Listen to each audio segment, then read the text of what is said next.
Je n'aurais jamais imaginé que le mariage de mon fils unique se terminerait avec sa fiancée hurlant pour que je sorte de ma propre salle de réception. « Vous n'êtes pas la bienvenue ici », a-t-elle sifflé, son doigt manucuré pointé vers la sortie. « Vous avez fait assez de dégâts. Partez !» La musique s'est arrêtée net. Tous les regards se sont tournés vers moi. Je me suis figé, serrant mon sac à main, celui-là même qui contenait le chèque de 50 000 € que j'avais signé pour financer toute cette fête. Mon fils, mon bébé, est resté là à regarder le sol. Pas un mot, pas même un regard dans ma direction. J'ai avalé le nœud dans ma gorge. Ne pleure pas. Ne lui donne pas cette satisfaction. Tandis que je sortais, passant devant des rangées d'invités qui faisaient semblant de ne pas regarder, j'ai senti quelque chose se briser en moi. J'avais tout payé, la robe, les fleurs, le lieu, et il me jetait dehors comme une malpropre. Je me suis assise dans ma voiture sur le parking sombre. La voix de Léa, aiguë et dégoulinante de venin, tournait en boucle dans ma tête. « Vous n'êtes pas la bienvenue ici. » Le pire n'était pas Léa, c'était Julien, mon fils. Il était resté planté là comme un étranger, les yeux rivés au sol, trop lâche pour me défendre. Mon téléphone a vibré dans le porte-gobelet, s'illuminant de message après message.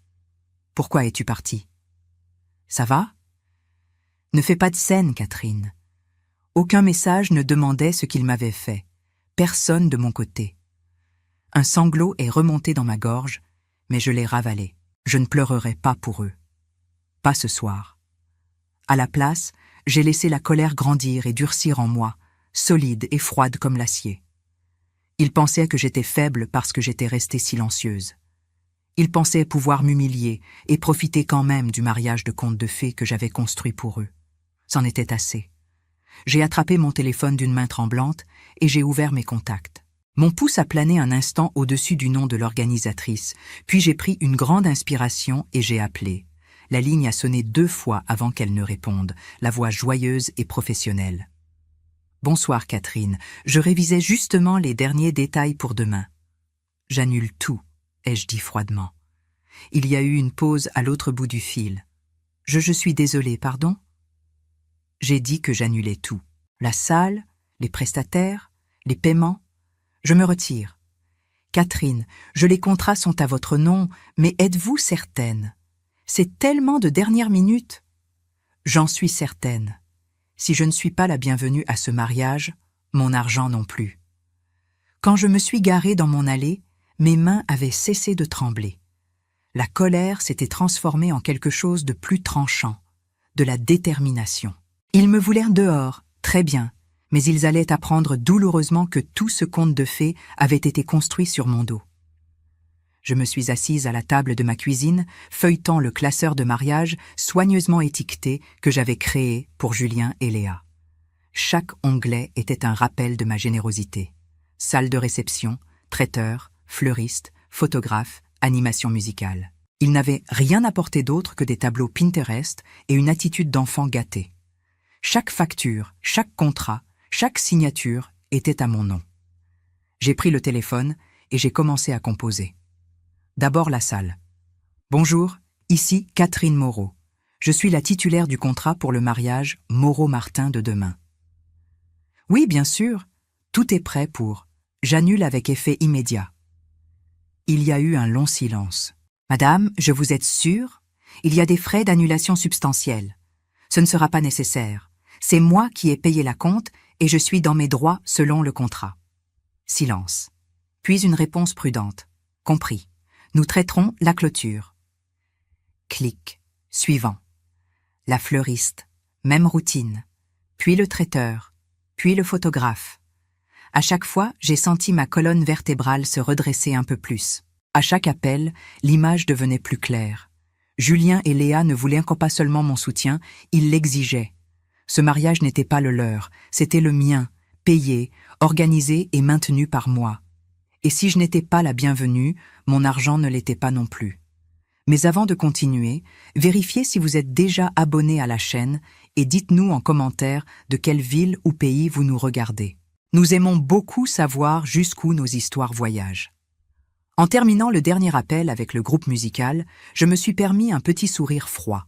Demain, ils se réveilleraient en pensant aller vers leur conte de fées, mais il n'y aurait ni fleurs, ni nourriture, ni musique, rien d'autre que les décombres de leur propre arrogance.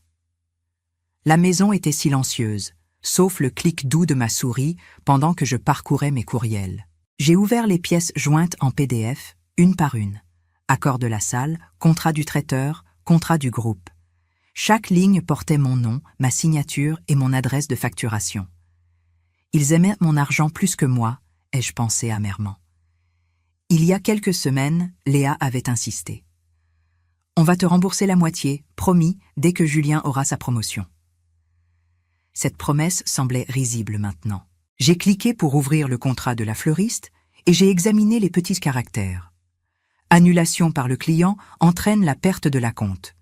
Mais j'étais le client. Pas Léa, pas Julien. Une vague de justification m'a traversé. Il ne pouvait pas appeler ses prestataires et rétablir quoi que ce soit par magie. Sans moi, ils étaient impuissants. Le bruit d'une portière de voiture claquant dehors m'a tiré de mes pensées. J'ai jeté un coup d'œil à travers les persiennes. La voiture de Julien. Ma poitrine s'est serrée tandis que je l'entendais marcher vers ma porte d'entrée. Il se déplaçait avec une urgence que je n'avais pas vue depuis des années. Un coup fort a résonné dans la maison. « Maman, ouvre, il faut qu'on parle. » Je n'ai pas bougé. Un autre coup, plus fort cette fois. « Maman, je sais que tu es là. » Je suis restée assise parfaitement immobile, les mains fermement serrées sur mes genoux. Laisse-le transpirer. Laisse-le se demander si je vais répondre. Il n'avait plus le droit d'exiger mon temps.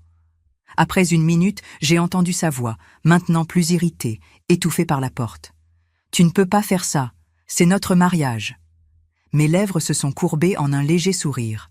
« Non, Julien, ce n'était pas votre mariage. Ça ne l'a jamais été. » Les coups ont fini par s'arrêter, mais je ne suis pas sortie de ma chaise. Mon cœur battait si fort qu'il semblait pouvoir me briser une côte, mais je me suis forcée à rester immobile, regardant le curseur clignoter sur mon écran. Pendant 30 ans, j'avais été celle qui arrangeait les choses, celle qui calmait les disputes, signait les chèques et se mordait la langue au nom de la paix. Plus maintenant. Le silence dehors s'est étiré. J'ai jeté un autre coup d'œil à travers les persiennes. La voiture de Julien était partie. Puis mon téléphone a vibré sur la table. Julien 18h13. Pourquoi tu ne réponds pas?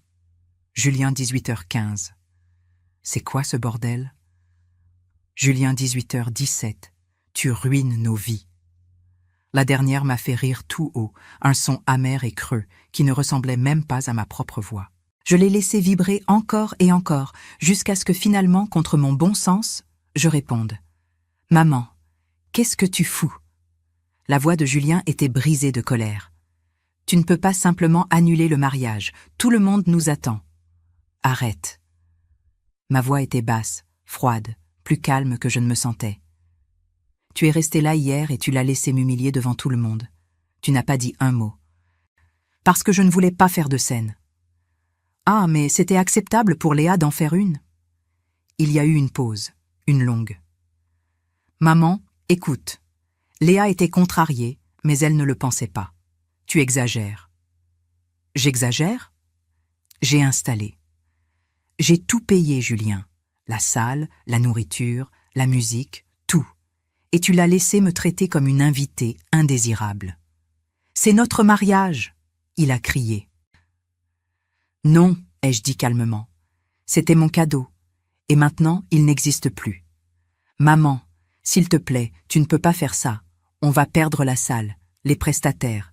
Léa est en larmes maintenant. » Elle aurait dû y penser avant de me jeter dehors de mon propre événement. Un bip a interrompu notre silence tendu. Un autre message a clignoté sur mon écran. Léa 18h20.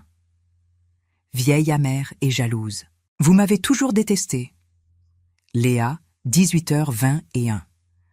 Je n'arrive pas à croire que vous ruinez la vie de Julien par dépit. Léa 18h22. Restez loin de nous, vous êtes toxique. Mes lèvres se sont serrées en une ligne fine pendant que je les lisais. Tu vois les messages qu'elle m'envoie, ai-je demandé à Julien. Elle est juste contrariée. il a murmuré. Tu veux dire qu'elle montre son vrai visage? Maman. Au revoir, Julien. J'ai raccroché avant qu'il ne puisse dire un mot de plus. Pour un instant, je suis juste restée assise là, regardant le mur, ma poitrine haletante. Mon téléphone vibrait encore et encore, s'illuminant avec le nom de Léa. Je l'ai retourné face contre la table. Demain, leur petit château parfait s'effondrerait, et pour la première fois, je ne serais pas celle qui courait pour les sauver. Les coups à ma porte ont commencé avant 9 heures du matin. « Maman, ouvre la porte. Il faut qu'on parle. » Je n'ai pas bougé au début. J'avais à peine dormi. Mon café refroidissait sur le comptoir depuis longtemps. Les coups sont revenus, plus forts cette fois. « Maman, ne me force pas à rester ici toute la journée. » Avec un profond soupir, j'ai marché jusqu'à la porte et je l'ai entr'ouverte. Le visage de Julien était rouge, les cheveux ébouriffés, comme s'il n'avait pas dormi non plus. Il est entré sans attendre d'invitation. « C'est quoi ce bordel, maman ?» Il a aboyé, la voix montant avant même qu'il ne pose le pied dans le salon. « Tu as tout détruit. Tu te soucies de ce que tu m'as fait? À Léa ? Baisse la voix, ai-je dit froidement. Tu es chez moi. » Il a passé sa main dans ses cheveux, marchant de long en large comme un animal en cage. Les prestataires ont disparu. La salle dit qu'elle a été réservée pour un autre couple. La fleuriste ne répond pas à nos appels. Tu comprends même ce que tu as fait? Oui, ai-je dit calmement. J'ai arrêté de financer ma propre humiliation. Ses yeux se sont écarquillés d'incrédulité. Humiliation? Léa était contrariée. Elle ne pensait pas ce qu'elle a dit. Oh si, elle le pensait, ai-je installé. Elle s'est tenue devant tout le monde et m'a mise dehors. Et tu l'as laissée faire. Sa mâchoire s'est crispée. J'essayais de ne pas empirer les choses. Tu es resté là comme un étranger, Julien. Tu ne m'as pas défendu. Tu ne m'as même pas regardé. Sa voix a baissé, froide maintenant. Tu as toujours été comme ça, contrôlante, égoïste. C'est pour ça que papa est parti. Les mots ont frappé comme une gifle. Ma respiration s'est coincée dans ma gorge, mais au lieu de m'effondrer, j'ai senti quelque chose en moi durcir. Égoïste, ai-je répété, la voix tremblant de fureur. Tu sais combien j'ai sacrifié pour toi? Les innombrables chèques que j'ai signés, les heures que j'ai travaillées, les rêves auxquels j'ai renoncé pour que tu puisses avoir les tiens. Il a légèrement tressailli, mais son expression est restée défensive. Tu l'as choisi plutôt que moi, ai-je dit calmement. Alors laisse-la payer pour le mariage qu'elle veut. Il m'a fixé, la bouche s'ouvrant comme pour argumenter, mais aucun mot n'est sorti. J'ai marché jusqu'à la porte et je l'ai ouverte complètement. Tu devrais partir. Pour un instant, il a hésité. Puis il est passé devant moi furieux, claquant la porte si fort que les murs ont tremblé. À midi, les appels téléphoniques ont commencé. D'abord, c'était ma belle-sœur, Sylvie. Catherine, elle a commencé prudemment. Je viens de parler avec Julien. Il est effondré. Tu dois arranger ça. Arranger ça comment exactement? Réactive les paiements, elle a dit doucement. Ils sont jeunes, ils ont fait une erreur, mais c'est leur mariage. Tu ne veux pas gâcher ça pour eux. Mes mains se sont fermées en poing. Je n'ai rien gâché, ai-je dit calmement. Ils ont tout gâché au moment où ils m'ont traitée comme une étrangère. Il y a eu une pause gênée. Catherine, tu as toujours été têtue. Peut-être que Léa se sentait menacée par ça. Menacée? J'ai payé tout son mariage de conte de fées. Écoute, Sylvie a soupiré. Je dis juste, ne laisse pas l'orgueil détruire la famille. Sois la personne la plus mature. J'ai raccroché sans répondre. 5 minutes plus tard, le téléphone a sonné à nouveau. Catherine. Mon estomac s'est serré. Cette voix. Philippe, mon ex-mari, le père de Julien. Julien m'a appelé, il a dit. Il est hors de lui. Je ne sais pas ce qui s'est passé au dîner de répétition, mais tout annulé, c'est exagéré. Exagéré? Ma voix est montée malgré mes efforts pour rester calme. Philippe, où étais-tu quand Léa m'a jeté dehors devant 50 personnes? Où étais-tu quand notre fils est resté là comme un lâche? Ne fais pas de ça une vieille querelle, il a dit brusquement. Ce n'est pas le moment. Laisse-les avoir leur jour. Sois la personne la plus mature. Voilà qui revient, ai-je dit amèrement. Sois la personne la plus mature. C'est le code pour continuer de payer et reste silencieuse. Catherine, ne sois pas dramatique. Au revoir, Philippe. J'ai raccroché avant qu'il ne puisse terminer. J'étais assise à ma table de cuisine quand j'ai remarqué un courriel dans ma boîte de réception. Le sujet disait « Confirmation de paiement final, forfait lune de miel Maldives ». Au début, j'ai pensé que c'était du spam, mais j'ai vu l'adresse courriel catherinemoreau.com. Mon estomac a coulé. J'ai cliqué pour ouvrir. Merci d'avoir réservé votre séjour de 14 nuits dans une villa sur l'eau aux Maldives avec service de majordome privé. Les charges ont été appliquées à votre American Express, se terminant par 3925. Ma carte de crédit. Il y avait même une note joyeuse à la fin. Vos invités, Julien Moreau et Léa Martin, profiteront de champagne illimité et d'une excursion privée en yacht dans le cadre de leur forfait. Félicitations. La date de réservation remontait à 3 semaines. 3 semaines, pendant que je déjeunais avec Léa pour discuter des arrangements floraux, elle utilisait ma carte de crédit pour planifier une lune de miel de 26 000 €, sans demander, sans un seul mot. J'ai ouvert mon application bancaire et j'ai fait défiler les transactions récentes. 8 500 €, boutique de Léa. 6 200 €, chef privé. 2 800 €, soins de spa exclusifs aux Maldives. Aucun frais effectué par moi. Ils n'avaient jamais eu l'intention de me rembourser. Et pourtant, ils avaient eu l'audace de m'appeler égoïste. Quand je suis rentrée chez moi, après le bureau de Maître Mercier, mon téléphone vibrait sans arrêt. Au début, je l'ai ignoré, mais les notifications ont inondé mon écran par dizaines. Facebook, Instagram, même des messages de gens à qui je n'avais pas parlé depuis des années. Mon estomac s'est noué. J'ai ouvert Facebook. La première chose que j'ai vue, c'était le visage de Léa, les yeux rouges et tachés de larmes, les cheveux tirés en un chignon désordonné parfait, tenant un mouchoir à la main. La légende au-dessus de sa vidéo disait « Je n'aurais jamais pensé que ma future belle-mère détruirait notre mariage par jalousie et dépit. Mon cœur est brisé. » Elle a tout annulé. Léa sanglotait face à la caméra. La salle, les fleurs, la nourriture. Elle a même menacé les prestataires. Après tout ce qu'on a fait pour elle, elle essaie de ruiner le plus beau jour de nos vies. Sa voix a failli pour un effet dramatique. On ne voulait pas partager ça publiquement, mais elle ne nous a pas laissé le choix.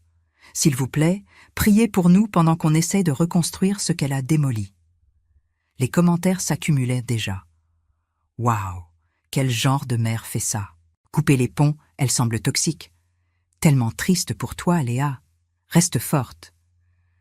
Une nouvelle vague de colère a brûlé dans ma poitrine pendant que je faisais défiler. Chaque mot était un mensonge, après tout ce qu'on a fait pour elle. J'avais payé son mariage de rêve. J'avais signé des chèques pour sa robe de créateur, sa salle hors de prix, son traiteur choisi sur mesure, et maintenant, elle me peignait comme la méchante. Une autre notification est apparue, cette fois sur Instagram. Léa avait posté une photo d'elle et Julien s'embrassant avec la légende « On ne laissera pas la haine gagner. La famille, c'est ceux qui te soutiennent, pas ceux qui te détruisent. » Des centaines de likes, des dizaines de commentaires de soutien. J'ai senti mes mains trembler, pas de tristesse, mais de fureur.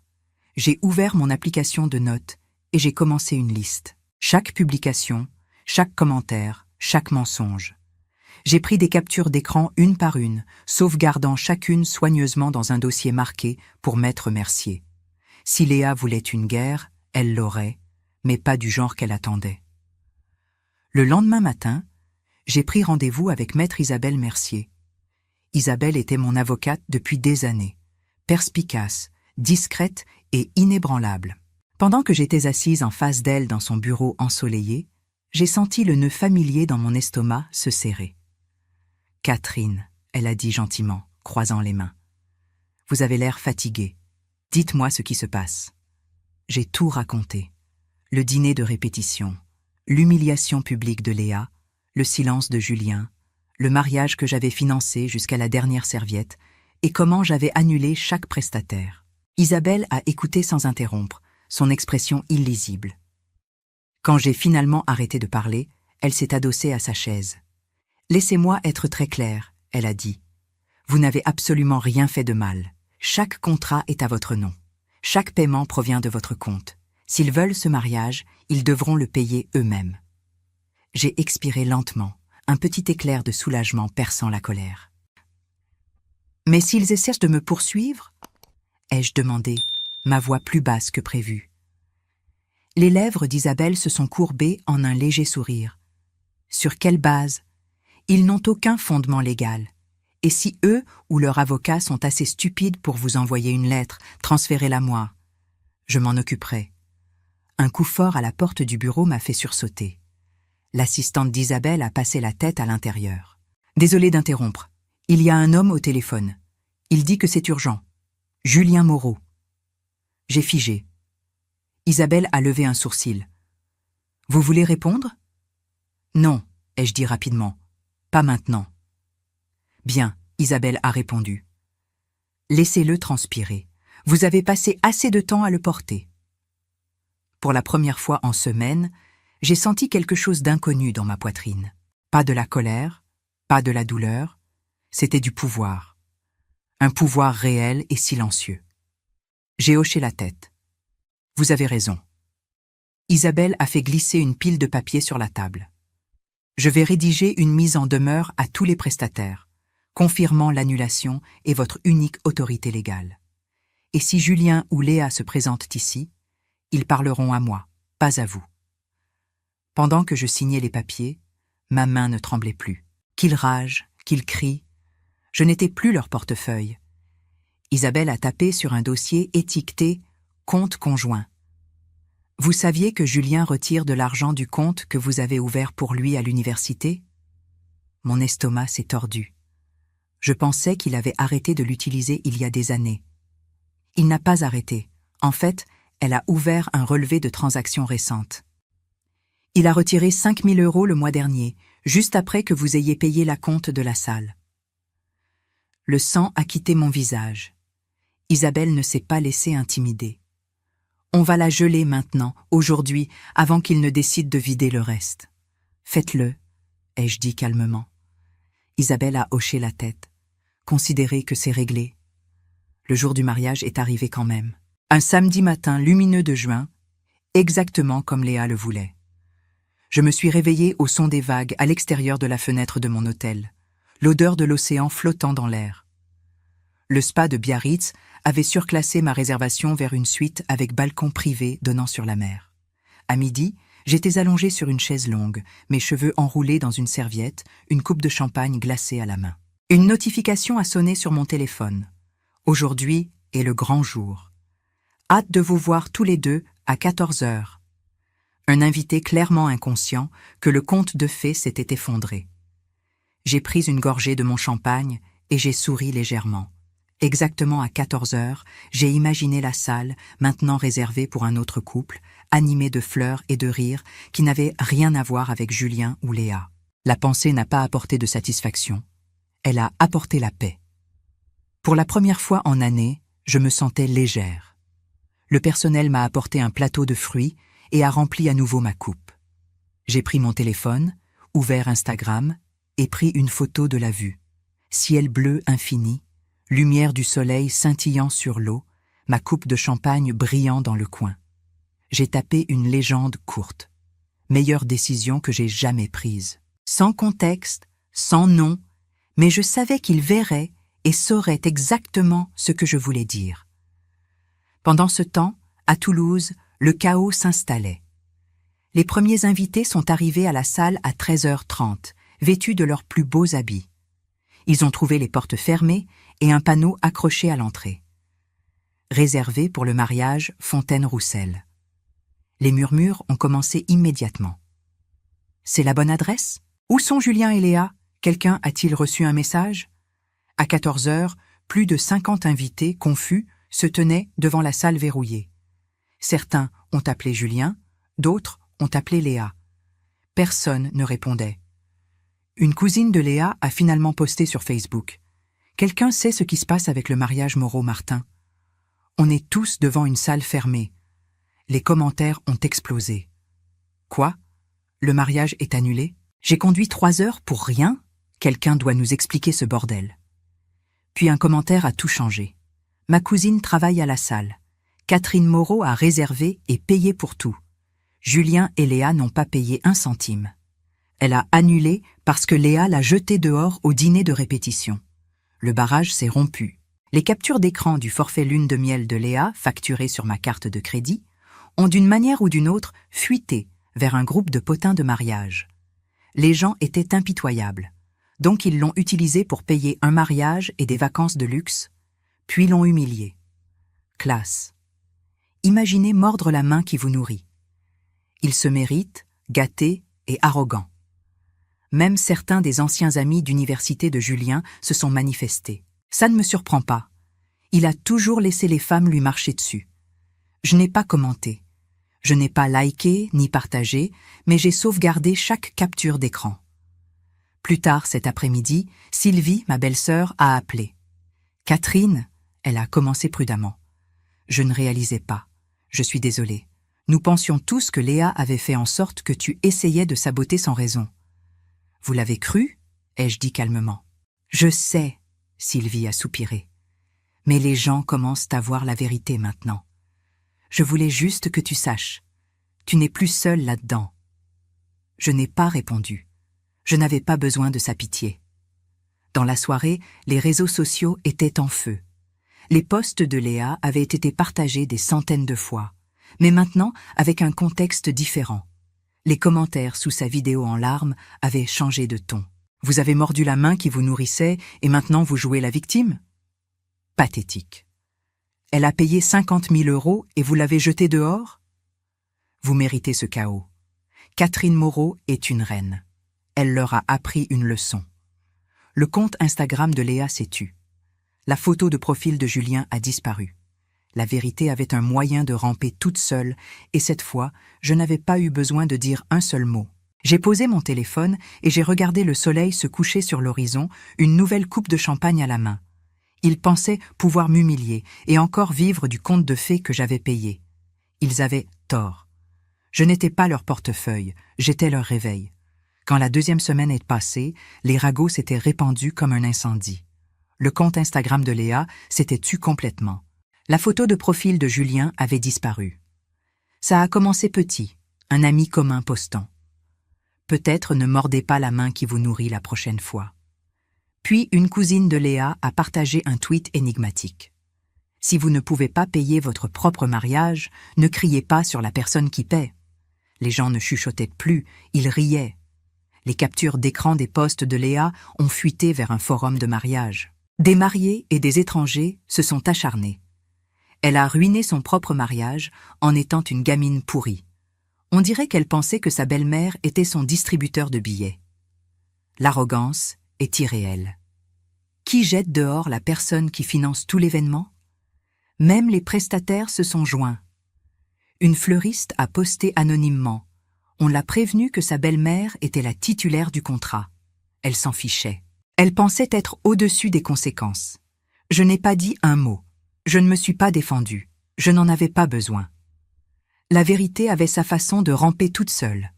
À la fin du mois, la liste d'invités de Léa et Julien s'était évaporée.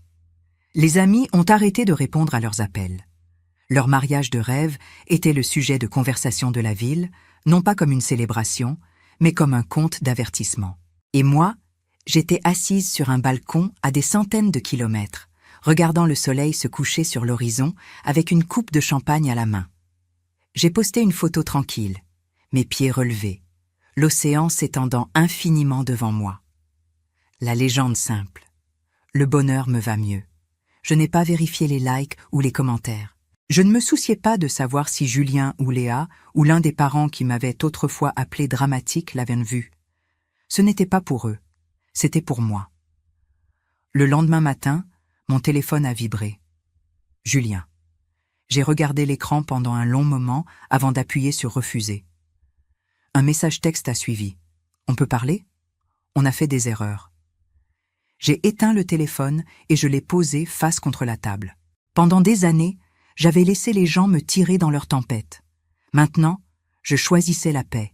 Et la paix signifiait ne plus jamais retourner dans leur chaos. Ils pensaient pouvoir m'humilier et encore vivre de ma générosité. Ils avaient tort. Une semaine plus tard, j'ai reçu un courriel de Maître Mercier. Catherine, la mise en demeure a été livrée. Léa Martin et sa famille ont confirmé réception. Aucune action légale ne sera intentée contre vous. Julien Moreau a également été informé que le compte conjoint est maintenant fermé définitivement. Vous êtes libre. J'ai lu le message 2 fois, puis j'ai fermé mon ordinateur portable. Libre. Le mot résonnait dans ma poitrine comme une cloche. Pour la première fois en 30 ans, je n'étais pas la personne qui arrangeait les choses, qui calmait les disputes, qui signait les chèques au nom de la paix. J'étais simplement Catherine, et Catherine méritait mieux. Les messages de Julien ont continué pendant quelques jours, puis se sont espacés. « Maman, s'il te plaît, on peut tout recommencer. J'ai besoin de toi. Je ne les ai jamais ouverts. » Chaque notification ignorée était un pas de plus vers ma propre liberté. Un mois plus tard, j'étais assise dans mon salon, une tasse de thé à la main, regardant par la fenêtre, les arbres se balancer doucement dans la brise. Mon téléphone a sonné. Un numéro inconnu. Je l'ai laissé aller vers la messagerie vocale. Quelques minutes plus tard, j'ai écouté le message. C'était le père de Léa, Monsieur Martin. « Catherine, je sais que les choses ont mal tourné. Léa est désolée. Julien est désolé. On aimerait tous se réunir et parler. J'ai supprimé le message avant qu'il ne finisse. Il n'y avait rien à dire. Ils avaient eu des mois pour me traiter avec respect, des années pour me montrer que j'étais plus qu'un portefeuille. Ils avaient choisi différemment. Je me suis levée, j'ai pris ma tasse de thé et je suis sortie sur ma terrasse. L'air était frais, le ciel dégagé. Pour la première fois depuis que tout cela avait commencé, j'ai senti mon cœur léger. Je n'étais pas leur cartable, j'étais leur réveil. Et maintenant, j'étais libre. Ils pensaient pouvoir m'humilier et encore profiter de ma générosité. Ils avaient appris douloureusement que chaque conte de fées a un prix, et cette fois, ce n'était pas moi qui le payais. Si cette histoire a touché votre cœur, répondez ici dans les commentaires. À ma place, qu'auriez-vous fait? N'oubliez pas de regarder la prochaine vidéo qui apparaît sur votre écran. Elle apporte un rebondissement surprenant et émouvant qui vous captivera du début à la fin.